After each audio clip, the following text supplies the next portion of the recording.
Hello, everyone. Good afternoon to all of you for joining us from different parts of the world. Welcome to the webinar on Marie Sklodowska-Curie Actions, Postdoctoral Fellowship Application Advice, brought to you by Euraxis Australia and New Zealand. Please allow me to introduce to you our esteemed guest speakers for today. We have with us Dr. Eugenia Shadlova, who is the National Contact Point and French Delegate to the Program Committee for Marie Sklodowska-Curie Actions. We also have Dr. Morgan Bourneau, who is the French National Contact Point for Marie Sklodowska-Curie Actions. Thank you both of you for joining us so early from France. We also have Dr. Eugenia Shadlova, who has been an MSCA Fellow and is currently a lecturer of political science at Victoria University of Wellington, joining us from New Zealand. Many thanks to all three of you for your time. And I'm Nishant Sandilia, Regional Coordinator for Euraxis Australia and New Zealand. For those who have joined our webinar for the first time, Euraxis is an initiative of European Commission that addresses barriers to the mobility of researchers and seeks to enhance scientific collaboration between Europe and rest of the world. We provide free information about European research, career opportunities, international collaboration, and networking possibilities. Since all of you are watching this on your laptop or phone, I'll encourage you to type Euraxis Australia and New Zealand on Twitter, LinkedIn, Facebook, or YouTube and follow us there. I also like to encourage all of you to please use the Q&A function in the interface to ask any questions that you might have while our speakers are presenting. Once the presentations are done, we will come back to take your questions. So before we begin, please note that the recording and slides of the session will be provided to you. However, the recording will not include the Q&A, and hence I'll recommend you to stay for the entire duration of our webinar so that you can hear to our experts answering your common queries. Perfect. So let's begin the presentations now. I'll now pass the presenter privilege to you, Eugenia, so that you can start your presentations. Hello, everybody. My name is Eugenia Shadlova, and I'm with my colleague Morgan Bourneau. We are a part of the French National Contact Point team for Marie Sklodowska-Curie Actions. And we are here today to give you some tips for proposal writing based on the analysis we made of quite a large number of evaluation summary reports for postdoctoral fellowships under Horizon 2020. So before to start with the writing tips, just some essentials to remind you about the rules and eligibility criteria for the MSCA postdoctoral fellowships. So I wanted to start with this quote of Marie Sklodowska-Curie, who said, "You cannot hope to build a better world without improving the individuals." And we think that this really reflects the character of this program, where the researchers and the researcher's career are in the heart. So here are the key features of the Marie Sklodowska-Curie Actions, and I would advise you to keep them in mind when writing your proposal, and it may be also kind of checklist for you when you prepare your proposal. So first of all, research career development, and to contribute to this career development, researchers training and skills improvement through the project. Of course, excellent research is very important. Please know this is a bottom-up program, so any research area is eligible. International, intersectoral, and interdisciplinary mobility. Intersectoral meaning between different sectors, academic and non-academic, international between countries, and of course, interdisciplinary between different disciplines. Attractive working and employment conditions are very important. So your future host institution must provide you attractive working conditions, and you should show it in your proposal.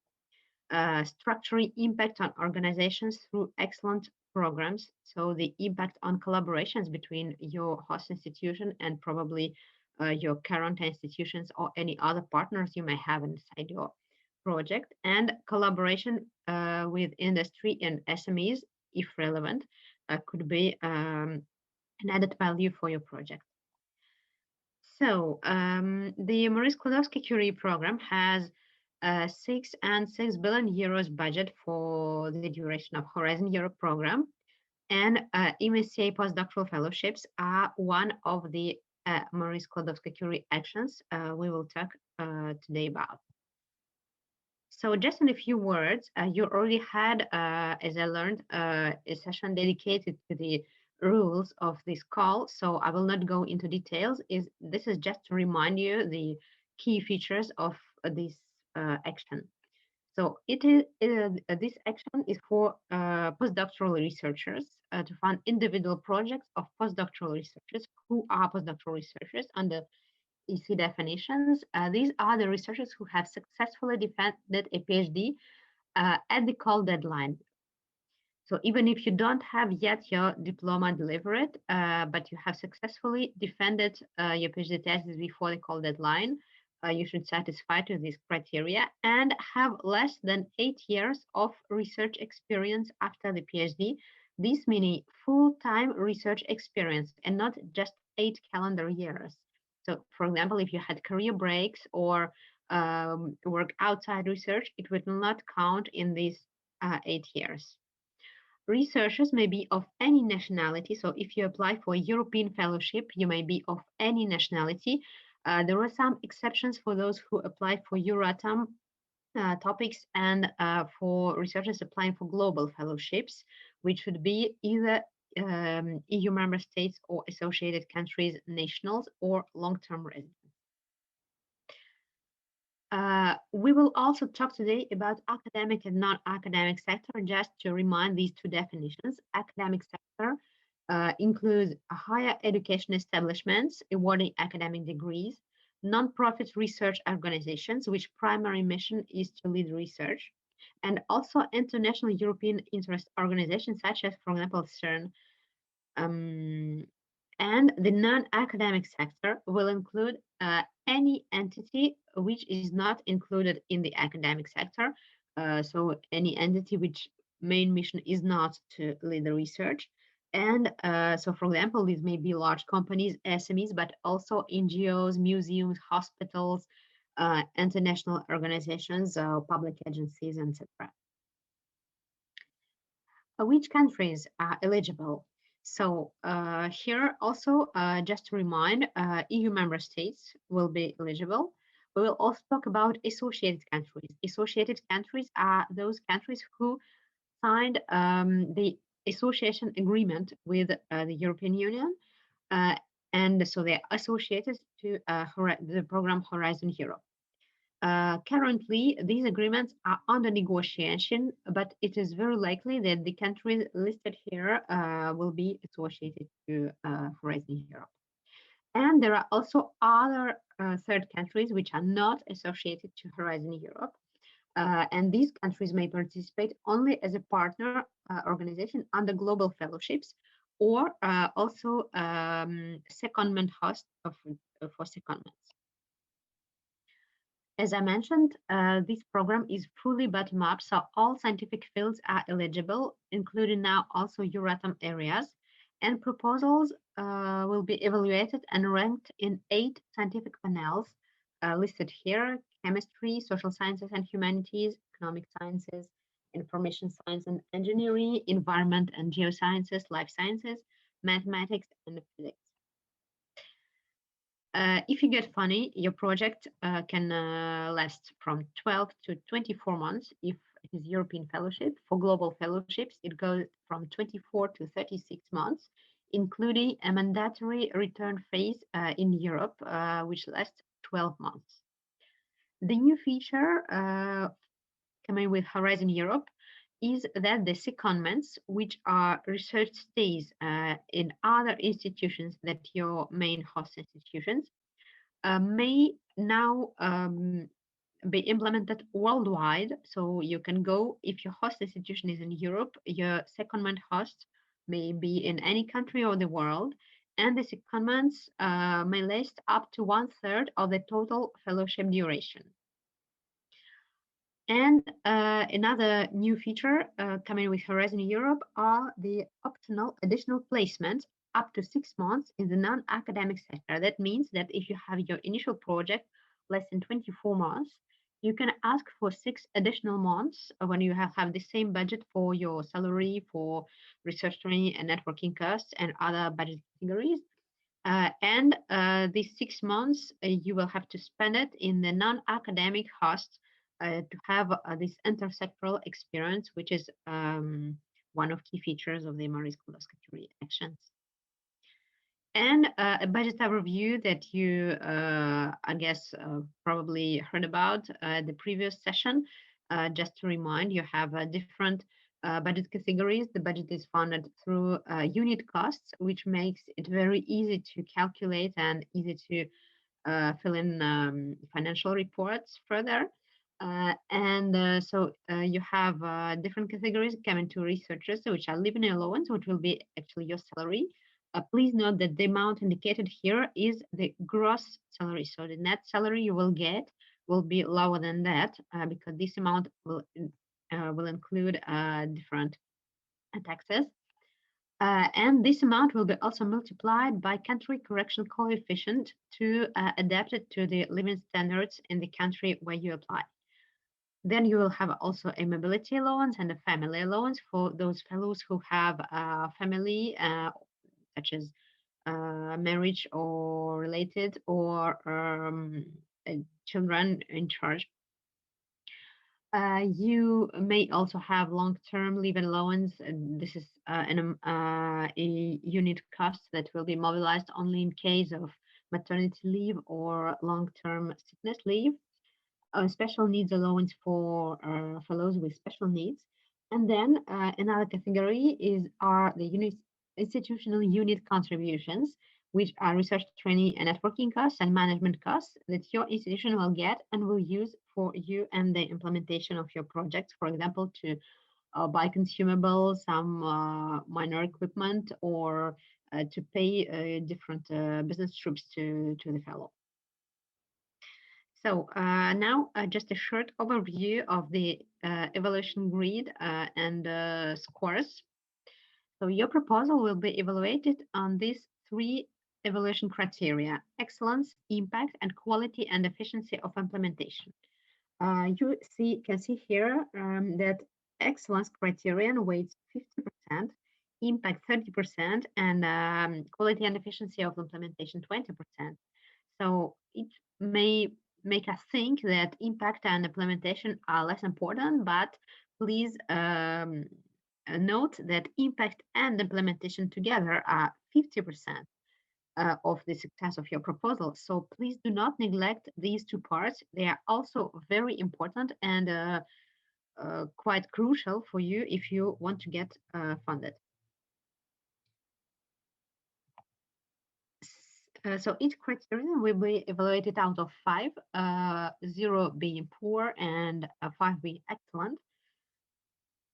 And the total score must reach a minimum threshold of 70%.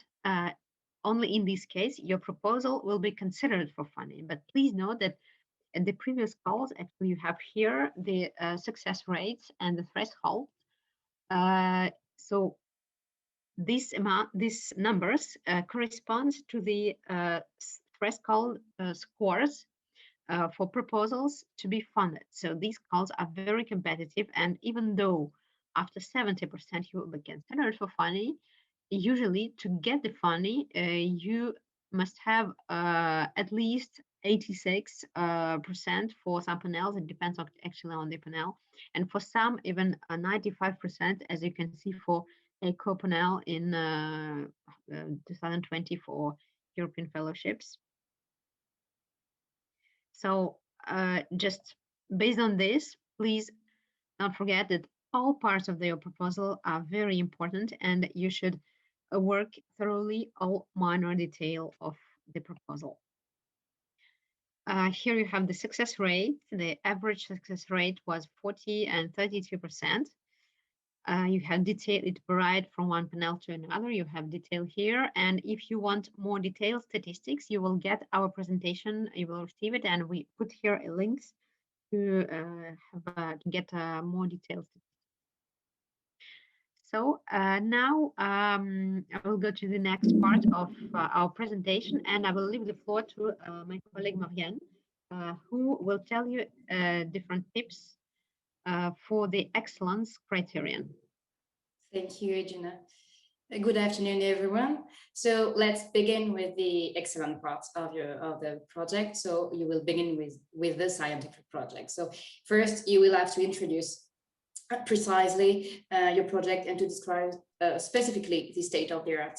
It is crucial to introduce your project in the current context, to demonstrate that your project needs to be founded now and not in 5 or 10 years. So you should introduce clearly the issues to be solved or dealt with, to give contextualization elements, and to submit a project relying on detailed and solid preliminary data and not built on major previous work. But nevertheless, be careful with the preliminary data, because it must be indicated whether the project is based on previous work by the applicant. But the project should not be too incremental either. So it should also bring new concepts, new methodologies, techniques, and so on. Concerning the state of the art, you should draft detailed, credible, and understandable state of the art, highlights, limits, deficiencies, weaknesses, gaps, existing needs in the field of research under study. Demonstrate that it is essential to develop certain aspects in the research field in order to meet current challenges. And finally, emphasize that this is a topic that has been underexplored or underexploited to date. It is also crucial to indicate objectives, of course, that are precise, detailed, coherent, appropriate, innovative, measurable, realistic, resulting from the state of the art, of course, and integrated into the research activities. And you need to formulate specifically the hypothesis. It is quite important to formulate it precisely, because if you only give generic terms, you will lose the real meaning of the proposal. So hypotheses must be supported and well addressed. You need to demonstrate that they will allow to go beyond state of the art. You need to describe the achievements, new expected results, and indicate that the objectives are related to the applicant's previous research work and are credible in terms of the respective expertise of the applicant and the host institution. So finally, these 3 points should make it possible to highlight what has been done so far in the field of research, the remaining challenges, and the project objectives to overcome them. So, well, it is also important to propose an original, innovative, stimulating, relevant, and timely project, and innovative aspects must be detailed, robust, and contribute to effective applications. But finally, what does it really mean? So when experts talk about, when they say original, for instance, it's because it is based on an original data analysis techniques to test new scenarios. When they say innovative, it could be because you are the first to propose this kind of research because it allows the development of the first model in the field, or again, because it could be applied to other current problems. When they say stimulating, then have in mind that if the project is a success, it will be a great step forward for the whole discipline in Europe, or it will, for instance, tackle an unsolved problem. It will give better understanding of a research topic and so on. And finally, when they say timely, it could be for a very hot topic currently in the scientific community. So for instance, the need to find more sustainable solutions. It could correspond to the agenda and the priorities of the European Union. It could be political, social, environmental issues. It also could be timely because it happens at the very same time as an important event in the scientific community. For instance, the European Space Agency launches an event and the project results could correspond to a satellite mission, or another example could be the projects begin at the same time at the beginning of a crop annual cycle, and the researcher need to follow all the cycle of this crop.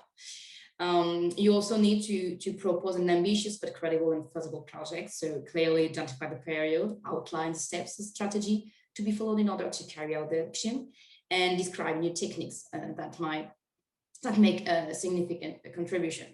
And feasibility is very important because we have seen in an evaluation report that one project has lost 0.6 points just for that. So it's really important. You also need to emphasize inter and multidisciplinary aspects. That is to say, exposure to different scientific approaches via the participating teams, collaboration with actors from different disciplines and all sectors, wide possibility for multidisciplinary applications, and this significant contribution to the applicant career. You also need to indicate the capacity of the project to address critical issues, highlight the capacity to achieve scientific advance, advances, in the field to obtain new results and new knowledge, and to take into account all scientific aspects, that is to say methods, procedures, factors, environment. So many projects lost points because not all scientific aspects are not addressed, maybe where it's quite obvious, but it's the reality. So when they talk about methods, it could be how some material will be used. When they talk about procedures, it could be, for instance, in a health project, the experimental procedure to modify the structure of a cell, maybe. When they talk about factors, it could be the impact of organic material on the development of a specific device. And when they talk about environment, an example could be why there are 3 simulators in the project, why it is necessary, and how they will be developed, and so on. You need to respect gender aspects and gender balance. That's a very important point, and it will be evaluated by the experts. It's a very hot topic now in Horizon Europe. And of course, it will offer new opportunities to the applicant. So next slide, please. Thank you. To continue and to finish with credible projects, you need to highlight collaborations that fit with the needs of the project and are beneficial to the applicant's career. Do not neglect, please, possible applications and exploitations, that is to say medical, industrial, but you could have other applications. But this point will be developed later on by Eugenia. And you need to indicate the competition, especially if it's a very active field. It is important to demonstrate that it's not just one project among others, but it is the one that will allow going further. You need to describe networking opportunities and show how the applicant will be able to interact with these networks internationally with both sectors, academic and non-academic, and so on. And the objective, of course, is to demonstrate and increase the applicant's international visibility. Another very important point of your project will be concerning the methodologies and approaches. So you have to describe in detail the methodology and approaches in order to adequately address the different part of your proposal. You need to propose innovative and adaptive approaches for the project with updated methods. Propose a methodology based on existing procedures supported by preliminary results or preparatory work. So be careful. Using a methodology based on existing procedures does not prevent from being innovative. For instance, this methodology has never been used on such a project before, or the topic has never been addressed this way, so it could work. You need to propose a logically trusted and solid methodology in order to cover all the steps necessary to achieve the objective set, use different innovative approaches, so you have some examples here, and to include advanced technique. So next slide, please. To continue, another very important point in your project will be the two-way transfer. So regardless of the panel, all the expert evaluators have insisted on this point. So you need to detail a transfer of knowledge that is meaningful, that is to say with added value in both directions, credible, clear, and feasible and effective. When we say in both directions, it means from the researcher to the host and from the host to the researcher. There is a mutual benefit. You need to emphasize the transfer of knowledge with the beneficiary, but also with the partner organization. Well, in Eurozone Europe, it's associated partner in case of secondment and or within the framework of a global postdoctoral global fellowship. You need to demonstrate the obvious complementarity between the applicant and the laboratory, allowing a high transfer potential. And this means that the applicant is an expert in field X and the laboratory in field Y, so both of which are necessary for the project. And finally, you need to describe all skills acquisitions, so scientific, technical, transferable, complementary, personal. And you need to indicate the methods of transfer, so training and supervision of doctoral students, for instance, but it could also be advised to laboratory staff, participation in seminars, and so on. So let's next slide, please. So now the second major part of your proposal concerns training, and therefore you must propose a detailed training plan with realistic objectives.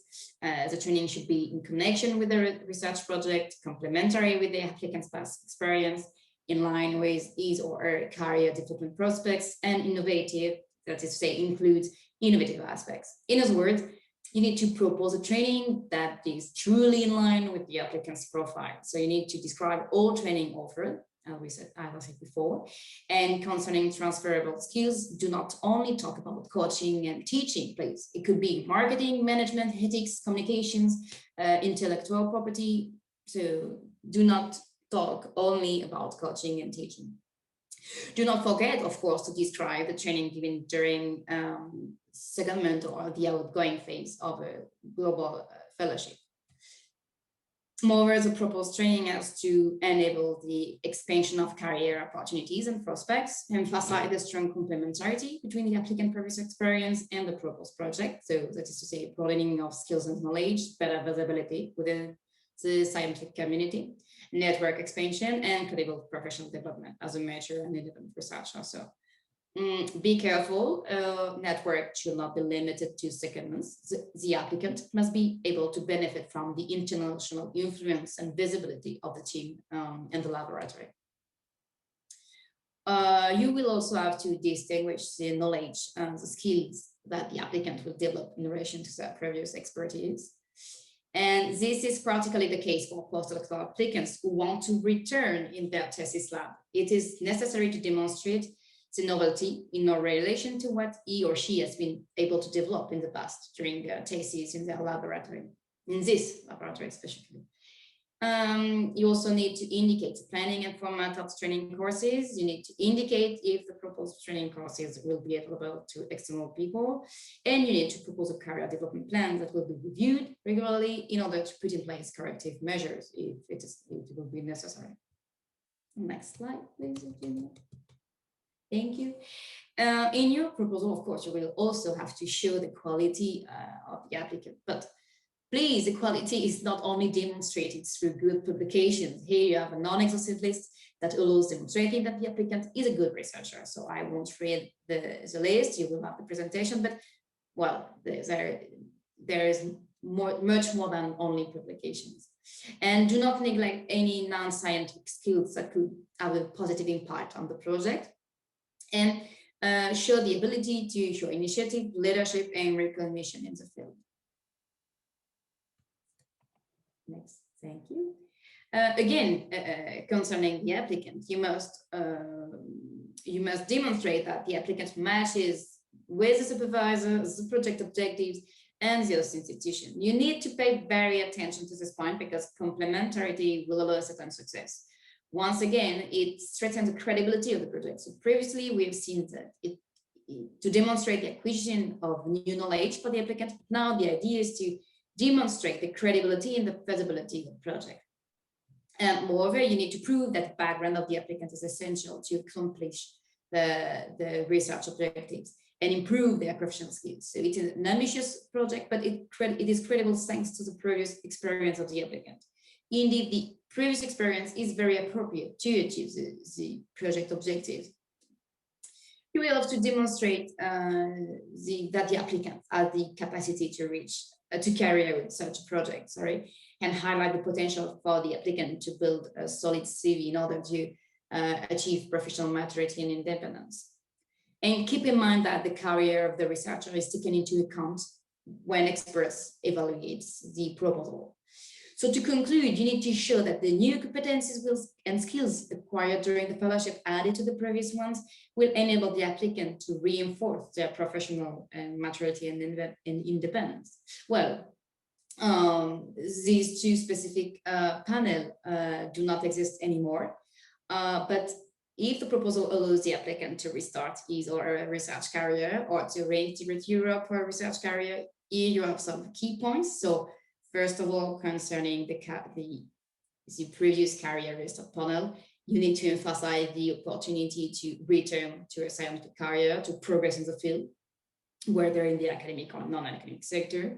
You need to reach an independent position and to have better career opportunities. And if your project is to reintegrate Europe after a period in a third country, you need to demonstrate that the grant will allow to have new career opportunities, to develop an international network, and to reach a professional maturity position. Next slide, please. Well, please do not neglect the part concerning the supervisor and the supervision. The objective is to show that the supervisor is best qualified to lead and monitor this project, as well for the research project as the career development of the researcher. So you need to highlight their quality, skills, experience, recognition in the field, and the commitment to the project, all in line with the project's objectives. You need to highlight the scientific networks and collaborations, indicate whether he or she has experience of European projects, and demonstrate their ability to train and mentor researchers, young and experienced one, but also MSCA researcher. For instance, you can indicate that former postdoctoral students have now embarked on brilliant careers, they have become independent, that they have obtained tenure positions in the academic sector, and so on. So do not forget to demonstrate that the supervisor is willing to devote time to supervision while being credible, of course. And do not forget the supervisor during the secondment, if there is one, and during the outgoing phase of a global fellowship. Next slide, please. Oh, well, moreover, you will have to detail, of course, the participating laboratories in the proposal. So you need to describe the excellence of the scientific environment and the expertise of advanced techniques and technologies. You need to demonstrate the facilities to ensure a smooth start to the project, an optimal integration of the researcher, and excellent working conditions. So please pay attention to this, because the arrangements for the integration of the researcher have been really underlined by the experts this year. It concerns not only the integration at a scientific level in the team, the lab, but also at the social level. So therefore, you must not neglect this part, and do not forget to indicate it for the beneficiary, but also for associated partners. So here you have some example for a smooth integration at all levels. So you will have the presentation. So I won't read all, but you also need to highlight the laboratories' collaborations in international network. You need to show the excellence and the recognition of the research team.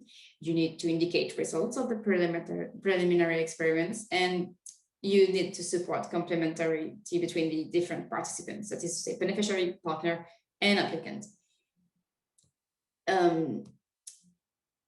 Well, it is necessary to show that all participants have been chosen because of their complementarity. There will be a real synergy between them. It will make it possible to create bridges between the academic and the non-academic sectors, for instance, or between Europe and another region of the world.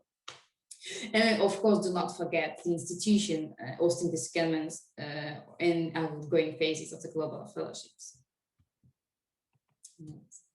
Thank you. And last but not least, for the excellent support, this last point is quite linked to the previous one, but we wanted to highlight because secondments are optional, and therefore, if you add one in your project, it is because it is necessary for the project. So you need to highlight the added value for the project. And secondment will allow the development of additional skills and multidisciplinary aspects, and offers the opportunity to work with internationally renowned teams. So therefore, you cannot add a secondment just to have a few months in another country.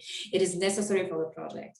And your proposal will not be penalized because you do not propose a secondment. On the contrary, it is better to propose a solid proposal without a secondment than a proposal with a secondment, but which is not really addressed and not relevant for the project. So again, do not forget the added value for the project. And finally, as I said it before with the previous slides, you need to indicate the excellence of the partner institution. So now I will give the floor to my colleague Eugenia for the second criterion. Thank you very much, Morgane. And I will continue with the second criterion, which is impact. Impact, which actually weighs 30% of your success. And so this part also deserves your attention, very important attention. So here you will talk about impact on the one hand on your career, the impact of the project on your career, the impact on the science and society, and also different measures you will put in place to help these impacts to be achieved. So first of all, the impact on the fellow career. you need to demonstrate how you will acquire, diversify, and consolidate different scientific, technical, but also complementary and personal skills through these projects. So how actually the training, the skills you will acquire in the frame of this project will further give you new career opportunities. You should also demonstrate how your past experience and the experience again during the fellowships will present a winning combination for your future career. You should show how this project will offer new career opportunities and further maximize your employability, both in the academic and non-academic sector, conforming to your personal career plans. How it will provide the opportunity to work in a multidisciplinary and stimulating environment, and this will also have a positive impact on your future career. You should show how this project will help you to achieve an independent research position, for example, through team building, funding, getting permanent position further. You should show how this project will help you to enlarge your professional networks, for example, thanks to the networks of your supervisor or different collaborations of your host laboratory. So, and these new contacts will also give you further new positive opportunities. If relevant, you should show how you will benefit from intersectoral exposure in case you plan, for example, intersectoral secondments, or your host institution is from non-academic sector. Take advantage of an emerging research area of laboratory if relevant. So, for example, allow the how the project may allow the applicant to contribute to an emerging field or infrastructure. And you will be asked also to define a credible career plan. So this shall be done during your project implementation. You will need to build a detailed personal career development plan, but at the proposal stage, you need to highlight this plan and just show that you already thought it over and discussed with your supervisor. And just to sum up, you must demonstrate that the grant will raise the profile of you as the researcher and thus have a positive impact on your future career. Now I will talk about different measures to maximize the impact, and you will be asked in your proposal to describe exploitation, dissemination, and communication measures. So first, a few definitions to avoid confusions. Exploitation means the further use of the project results by you, the researcher, and your host institution, which this exploitation this use may be both commercial in case you are your host institution is an enterprise, or in case you plan maybe further to create your own company, and it also be exploitation for further research and further teaching purposes. So don't forget about it. Dissemination means the transmission of the project results to the end users outside the project. So how you and your host institution will communicate about the project results to different potential end users of these results that may be both from academia and industry. And finally, communication means bringing the research to the attention of the society and showing its impact on our daily lives. So here you will communicate not only about the results, but just about your project, about your scientific area, to raise awareness of citizens and especially the young citizens on your research area. And both for dissemination and communication, you should propose targeted plans. So that means you should distinguish different target audiences.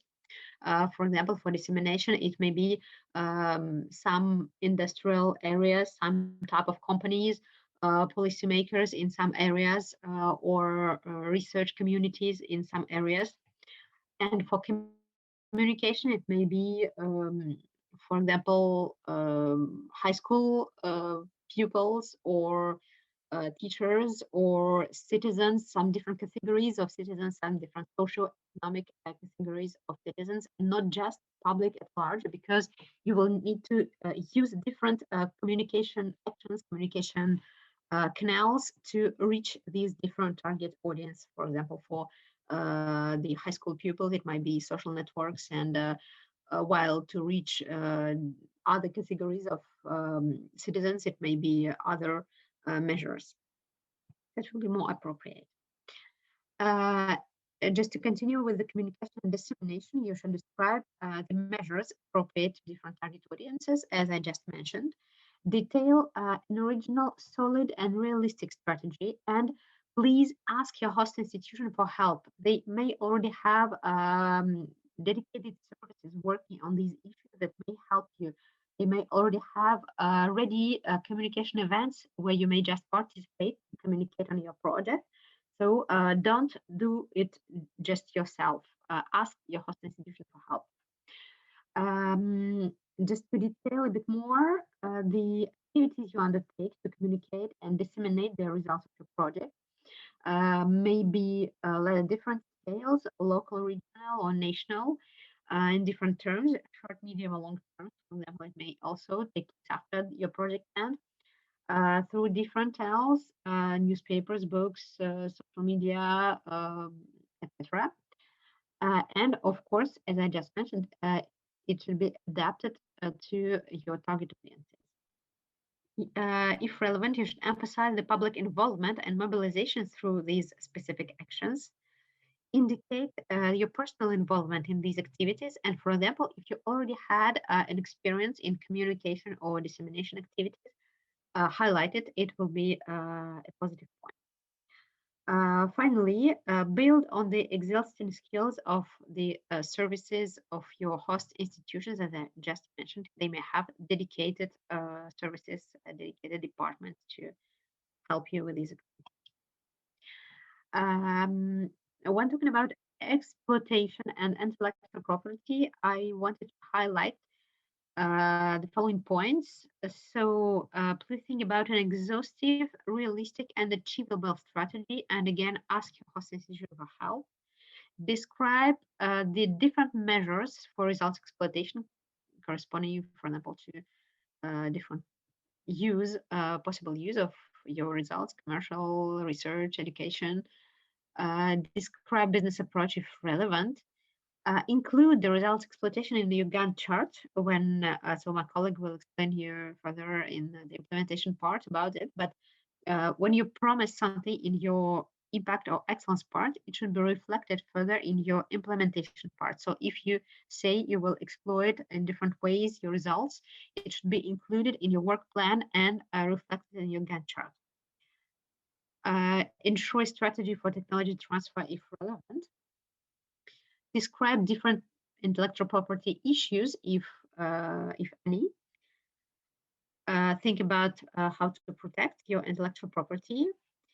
And so again, rely on the experience both of yourself, if you already had some, or your supervisor, and the host institution. So this was about measures, and I will continue now with the different impacts. So we already talked about the impacts on the fellow's career, but there may be also the impacts of your project on different areas of science and economy. So career, of course, comes the first, and then other different impacts, maybe impact on your research team, on your scientific community, impact on different actors potentially concerned by this project, for example, hospitals or different enterprises. You should choose the right strategy to maximize the contribution to the grant to the scientific excellence and competitiveness. So please highlight this point. If there is an impact on creating long-term synergy or collaboration between different laboratories, for example, your main host institute and the secondment host, so then you should show it. As I mentioned in the very beginning, in the key features, the structuring effect of the Marie Sklodowska-Curie action is one of its key features. So show the structuring effect on consolidating the collaboration between different laboratories. demonstrate the benefit to the host institution through your knowledge and experience. So the benefit, what you will actually bring to your lab team, what they will learn from you, what impact for them, the benefits of the secondment, both for you, for the secondment host, and any the benefits of any research achievement you may do during these secondments. Think of about potential business value if relevant, and demonstrate the importance of involving industrial partners in your project if relevant. So this was about impact, and I will leave the floor again to my colleague Marianne, who will speak about the implementation, the third criterion. Thank you, Eugenia. So now let's move on to the third criterion and the last one, the implementation one. So first, you need to think about three things: the work plan, the tasks, that is to say the work packages, and the milestones and deliverables. So concerning the work plan, you need to draft a structured, feasible, credible, and flexible plan. So again, when experts indicate feasible first, it means that it's an ambitious and innovative project. That's okay, but achievable within the allocated time. For instance, a project that is too broad or with too many alternatives will not be evaluated positively. When experts say credible, it means that it is possible to propose something ambitious, okay, but it must remain credible in relation to the experience and expertise of the applicant and the supervisor. And finally, when they say flexible, it means that you have the possibility to adjust the project in case of a delay or a scientific or management rate, for instance. So you need to propose a work plan that is coherent with the project's objectives, linked to the personal career development plan of the applicant. And if it's possible, think of a logical chronology, that is to say from basic research to market launch. Concerning the task or the work packages, you need to describe each task in order to effectively justify the time and resources allocated, both scientific and non-scientific work packages. And you need to articulate the different tasks in an appropriate and efficient manner. That is to say, you do not have too many overlapping activities. Of course, do not neglect the Gantt chart. It should be structured and directly linked to the project objectives, proposing an appropriate timetable for the completion of the various tasks and showing the progress made in that completion. All activities must appear with the allocated duration, scientific tasks, but also training, dissemination, communication, and so on. So you need to indicate the interaction between the different tasks, possibly with a per chart if you want. Establish a realistic time schedule. Propose an adequate allocation of tasks and resources, that is to say, based on the resources available at the institution, the associate partner, collaborators, and within the laboratory network, based on the applicants and previous experience, and if you will receive help from an engineering assistant, students, to carry specific points of the project within the allocated time of the grant. So next slide, please. Still about the work packages or the task, you need to indicate the person months allocation per work package. This must not be disproportionate between work packages, as otherwise it might prevent the smooth running and completion of certain tasks. It must also be appropriate in relation to the various tasks proposed. And it should be not that one applicant has lost 0.7 points because the person months allocation was not specified. So it's a very important point. Do not underestimate the time that certain activities may take.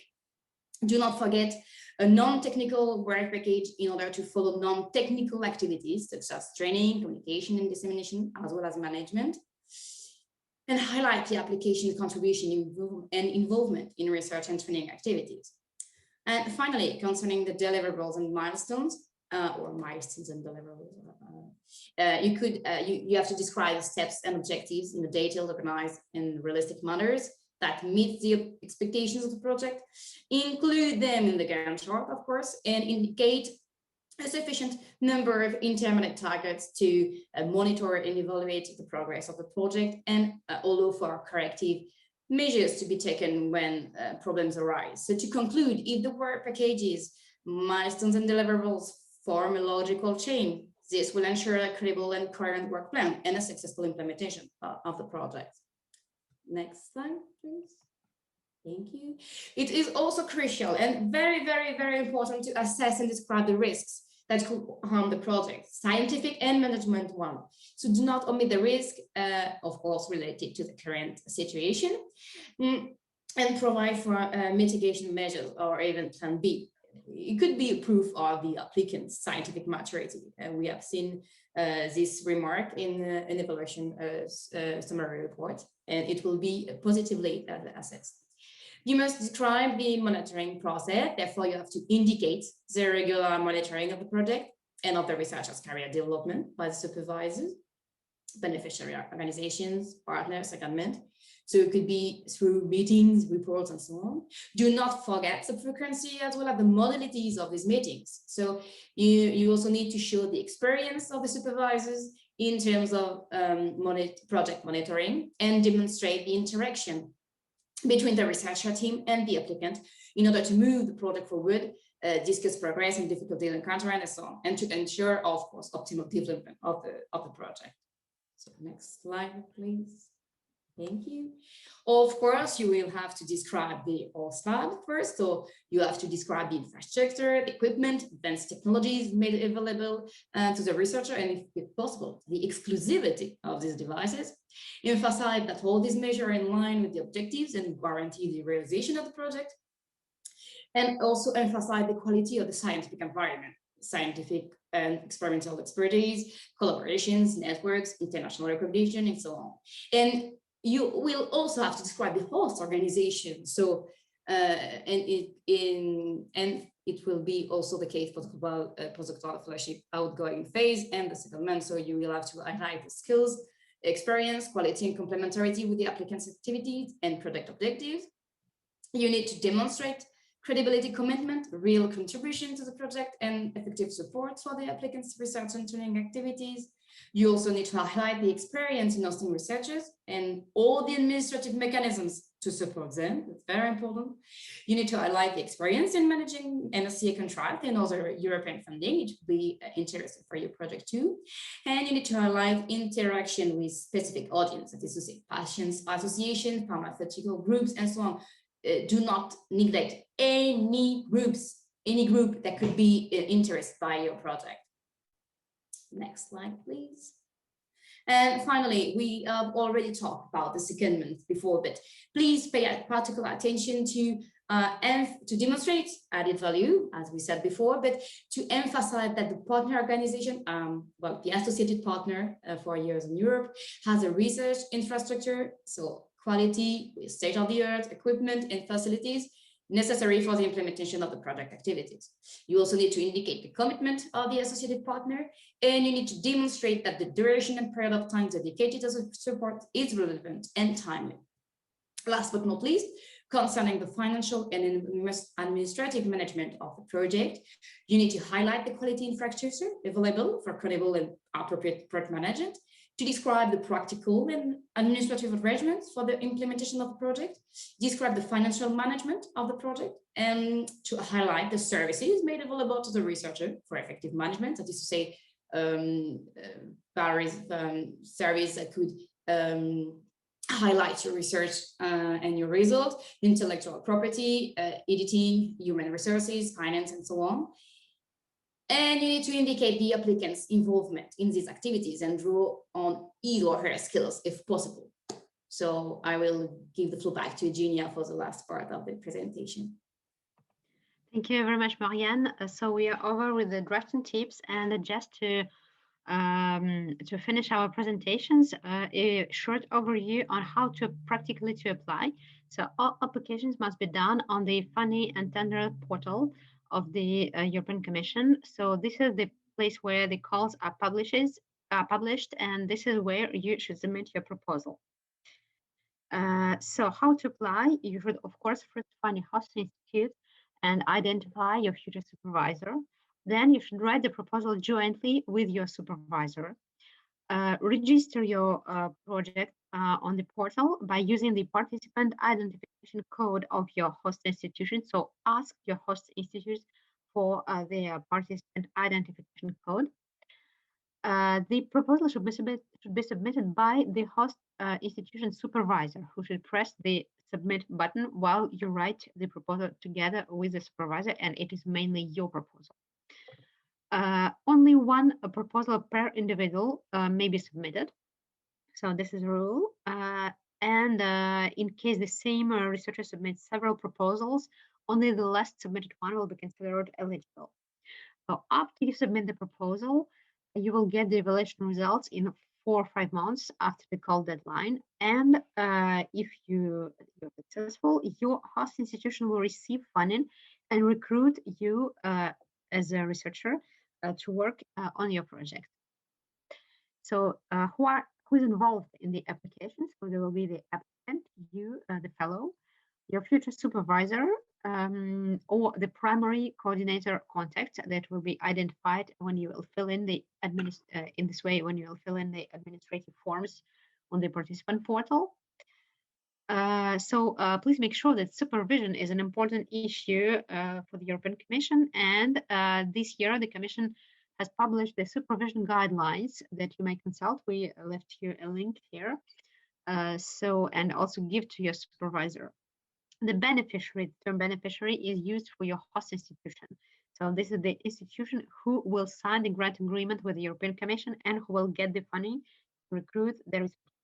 And finally, there may also be the administrative coordinated contact, as for example, somebody who is working for the EU grants office of your future host institution.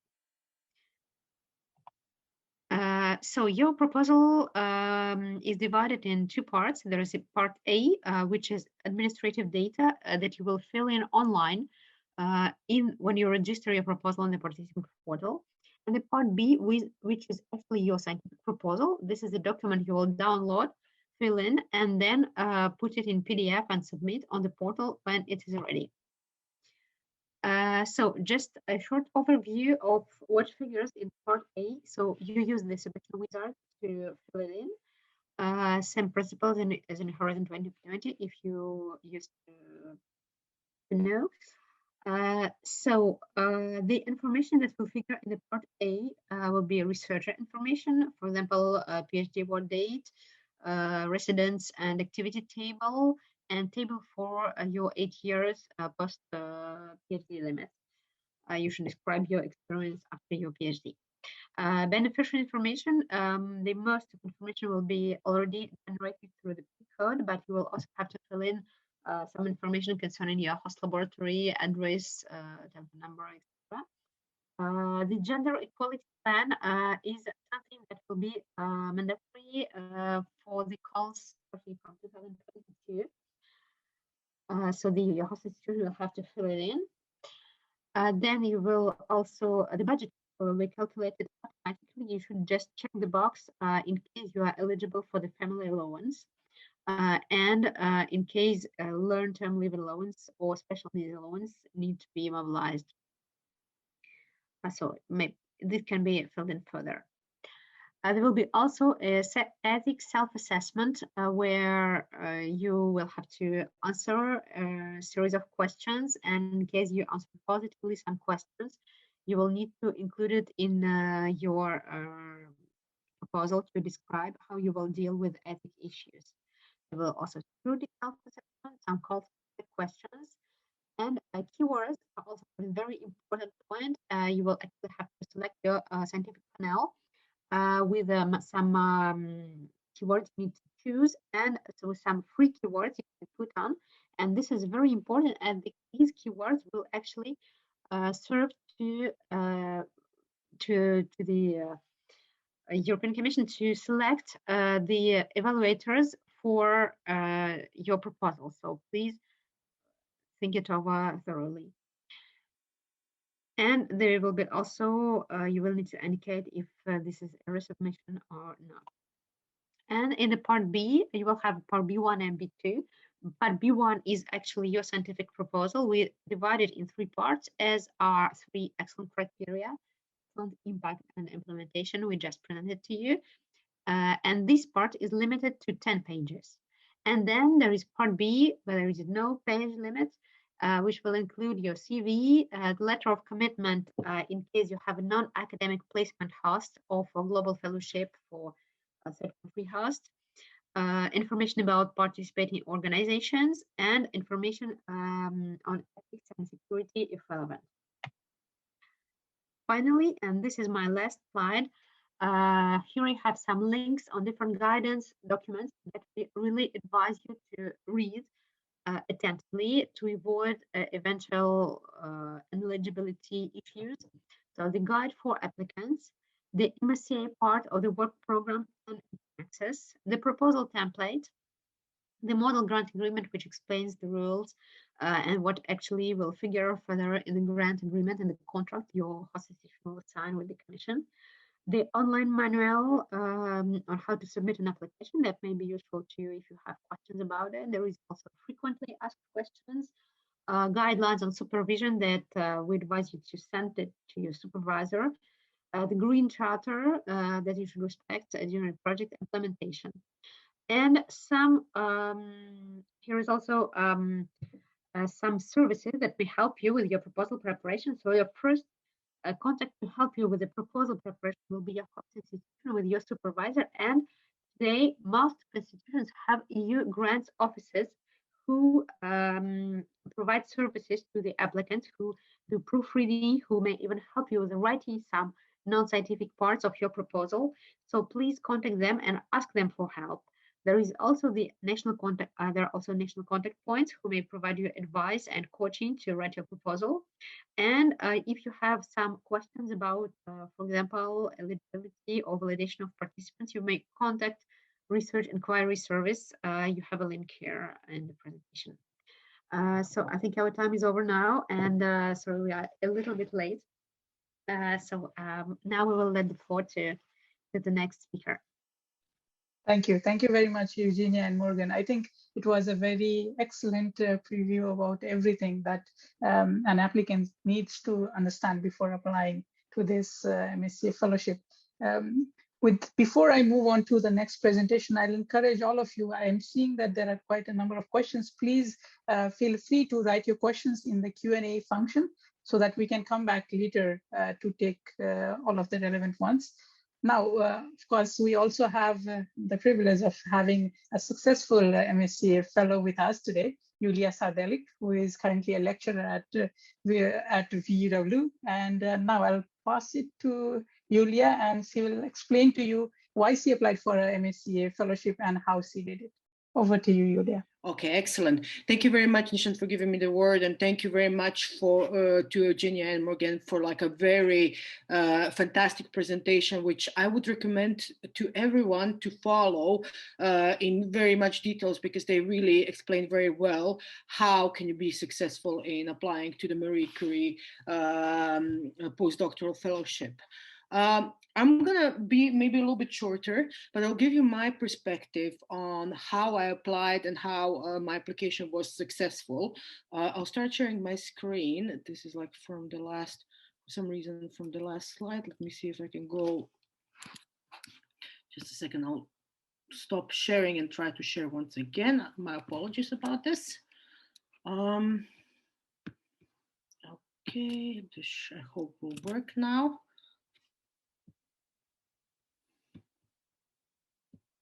Just to confirm, can everybody see my screen? Yes.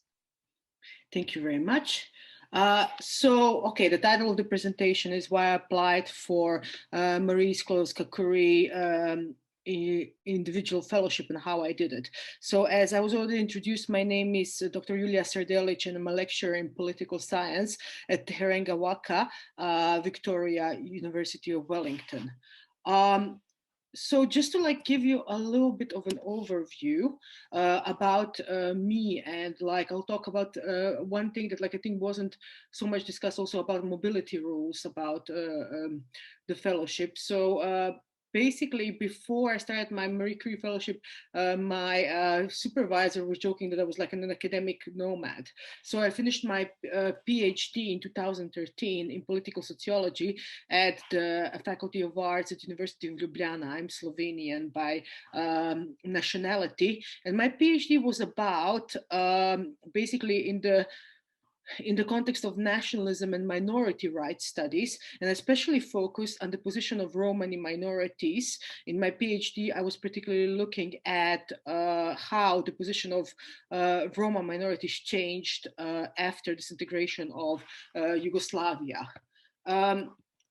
When I was finishing my PhD, I started my first fellowship at the School of Law at the University of Edinburgh. So I have a PhD in sociology, but like I did a lot of socio-legal studies, where I particularly became interested in citizenship and like how Roma were positioned. The project that I was working on was actually an ERC project that was awarded to my then boss and line manager, Professor Joe Shaw, and it was about how citizenship changed after disintegration of Yugoslavia. And I was looking at basically how disintegration of Yugoslavia affected Roma as citizens. And then later on, I was in Italy as a Max Weber postdoctoral fellow. And then I came back to the UK as a postdoctoral researcher at School of Law and Social Justice. And then in 2017, I started my position as a Marie Sklodowska-Curie postdoctoral fellow at LINES, that is the Leuven International and European Studies at University of Leuven. And now I'm a lecturer in political science in Victoria University of Wellington.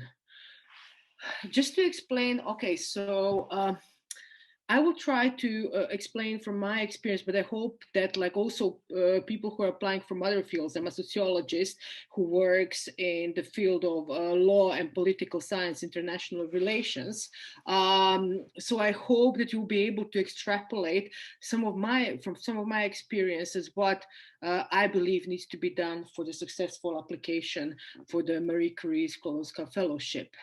So the title of my Marie Sklodowska-Curie Fellowship was Invisible Edges of Citizenship, readdressing the position of Romani minorities in Europe. And the host institution was LINES, so Leuven International and European Studies at the University of Leuven in Belgium, and my supervisor was Professor Peter Vermeersch.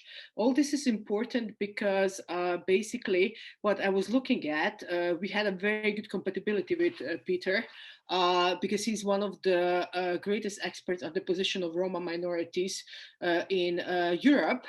And this is what I would get from his supervision, but what I brought was my perspective from citizenship studies. So the duration of my fellowship was 2 years, between September 2017 and September 2019 originally, but then I had a suspension of the fellowship for a few months because I started already my position as a lecturer. So to explain from like three criteria that you will have to do in part B, I think it's important that you need to like take a look at something, what you're discussing from a different angle. So for example, the position of Roma minorities in Europe is usually discussed either as an ethnic group or as a socioeconomically disadvantaged minority. What I suggested in my Marie Curie fellowship was that we need to change an angle and start looking at the Roma as basically being European citizens. And this was like something what I suggested, a new theoretical concepts in the excellence part, invisible edges of citizenship and the fringes of citizenship, and to say that like, okay, we need to approach the position of these marginalized minorities from the position of citizenship studies rather than just looking at ethnic minority or socioeconomically disadvantaged group. And I looked at the phenomena of civic marginalization rather than ethnic or socioeconomic marginalization. So this was something that I believe was original in my proposal. So why did I apply to the Marie Sklodowska-Curie Fellowship? First of all, I do believe that it is the most, it is the most prestigious postdoctoral fellowship in Europe. But also what I found when my application process, I found out that really the criteria is quite straightforward, and like the evaluation is very objective. So basically, if you follow the criteria, you do have a good chance to be awarded this fellowship. If you really follow the criteria very to the details, what before Eugenia and Morgan was talking about. I applied also because I had an idea for a project. It wasn't just me wanting a postdoctoral fellowship, but it was the idea for the project that I wanted to implement. And was my starting point, not just simply the fact that I wanted to like have funding, but like I knew exactly what I wanted funding for. And I was also looking for opportunities to work with Professor Peter Vermeersch, because he was basically among the best possible supervisors in Europe for my project. Of course, I think it needs to be emphasized that Marie Sklodowska-Curie Fellowship is a mobility fellowship. So basically, there was no option for me, because I've been in the UK for a longer period, also in Italy, and also Slovenia, where I did my PhD. So working with your supervisor, PhD supervisor, would simply not be viewed positively in the application process. I needed to find somebody, so basically as a mobility fellowship, to move to another country. And Belgium was the perfect candidate, because I have not worked in Belgium previously. I also applied for the Marie Sklodowska-Curie Fellowship, because I was looking to progress in my academic career towards either permanent lectureship, or like, as I described in the impact, that my next step would be also applying for an ERC project. Due to personal circumstances, I ended up in New Zealand, also because my husband is here. So basically I was looking also at this. But I saw also that, like, when I got the position of the Marie Sklodowska-Curie postdoctoral fellowship, all of a sudden a lot of doors opened to me. So, for example, for the first time, I had an experience that I was actually like headhunted by an institution in the UK to apply for the positions there, and so on, which hasn't happened before that. And also, like, my project was relevant for the EU policy making. So minority rights, human rights are one of the basics on which European Union is founded on. And there is a lot of focus on the position of Roma, who are seen as the biggest ethnic minority in Europe, but also the most disadvantaged one. So I suggested something new in this respect. How did I apply? So I must say that, like, it's really important to study the guidelines very carefully. So I read a lot of like applications after I have been successful with mine, and I saw that like the application that generally were not as detailed, or were vague, or also were maybe not explaining in very, very details to like, not just like saying, for example, let's say that, oh, I will work with these people and so on, but you really need to explain how will this benefit, like how will the cooperation benefit you and the institution in the two-way transfer and so on. So very much not just abstract, but really specifically, basically you need to address the criteria, and that is really viewed as very positive. I took a lot of time to write a proposal. You might think that 10 pages, oh, you can write this in a week. Yes, that's true. But like, to write a good proposal, to address all the criteria, you really do need to take time. I took actually 3 months full time to write the proposal and to address all the criteria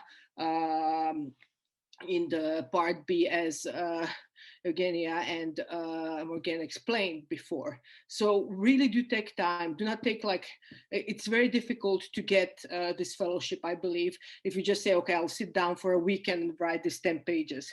Usually from the experience that like from me reading many proposals, I saw this is usually not going to be a successful proposal. The other thing that I think it's very, very important is to get feedback. So as in academia in general, it's good to have feedback, but basically you can very easily get to 70 points, but that will not get you through the threshold for funding. To get to the threshold of funding, you have to be usually way above 90%.